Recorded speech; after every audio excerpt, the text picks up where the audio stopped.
Hi, I'm Stephen with AlbertaUrbanGarden.ca. 2015 was an extremely busy and good year in my garden and on my YouTube channel, and 2016 is looking to do about the same. Today I thought I would go through the top 8 goals that I want to take into 2016 that will help shape what I do in the garden, and you'll be able to follow along on my Friday afternoon videos. Before I do anything in the garden, I like to think of the 3 words that make up my channel's motto: simple, organic, and sustainable.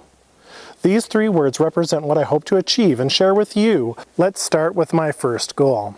I would like to grow more food in the defined garden space that I have. Growing more food is much more sustainable than having to rely on food produced in other places and shipped to your home. With the space in my garden built and dedicated, I'm going to look at strategies to increase the production of the available space. This may include strategies such as taking a look at my garden and looking for areas where I can fit in a few more crops, such as perennials, using the vertical space in my garden to the maximum effect, such as using trellises to grow vertically or over other crops such as a vining crop over leafy greens.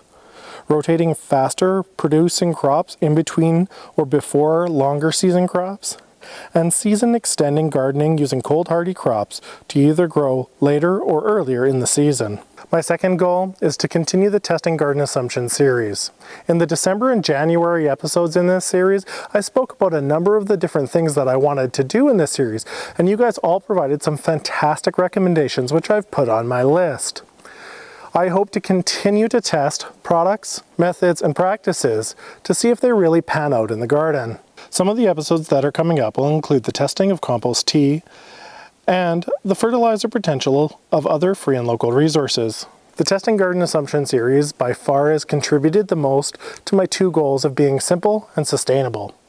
We've been able to dispel a number of myths, saving a lot of time in the garden, while understanding a lot more about the free and local resources we have around us that we can take advantage of to fertilize our gardens. Goal 3 is to continue the home garden field trials.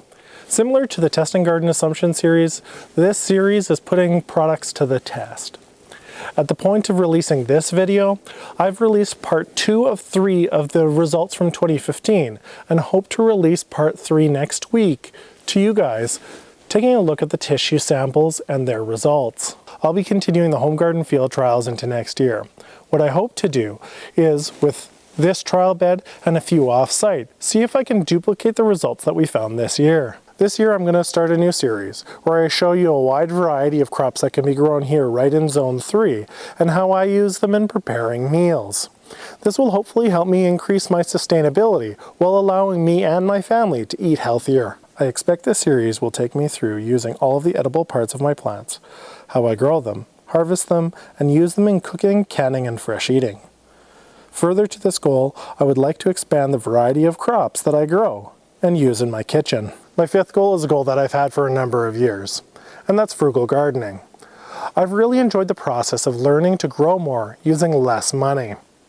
This year, I hope to implement a number of different techniques that will help me grow even more while spending less. Aside from saving a few of my hard-earned pennies, frugal gardening is a much more sustainable way of producing food. One of my new goals this year is to participate more in my own community and online on YouTube and Facebook. I would like to promote simple, organic, and sustainable gardening, because if we all grew a little bit of our food at home, we would all become a little more sustainable, and that's a good thing in my opinion. This leads me right into my next goal. My 7th goal is part of my public engagement, and that's planting fruit-bearing crops where children have access to it publicly. Last fall, with the help of Greenland Garden Center, I planted a combination apple tree in the center island of my neighborhood, along with other fruiting plants. The purpose of investing in planting these fruit trees and shrubs is to encourage discussion with neighborhood kids. My hope is the kids, even if they don't have their own backyard gardens, are able to foster a better knowledge of where our food comes from and how it grows. Further, I want to spend more time in the garden with my son and nephew and any other children in my life that show any interest, to teach them about gardening and the importance of healthy food. Finally, I believe it's one of the more important things in life is to try new things.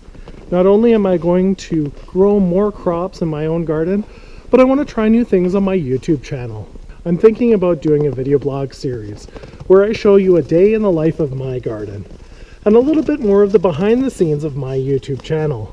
I hope this platform allows us to connect a little bit as friends and people across the world, and hopefully opens us up to discussions that may not make it into videos otherwise. I understand that some of my goals may be a little contradictory to my channel's motto of being simple, organic, and sustainable, and that's fine. I chose 3 words that were important to me, understanding that it would be a balancing act that I would continue to fine-tune for many garden seasons to come.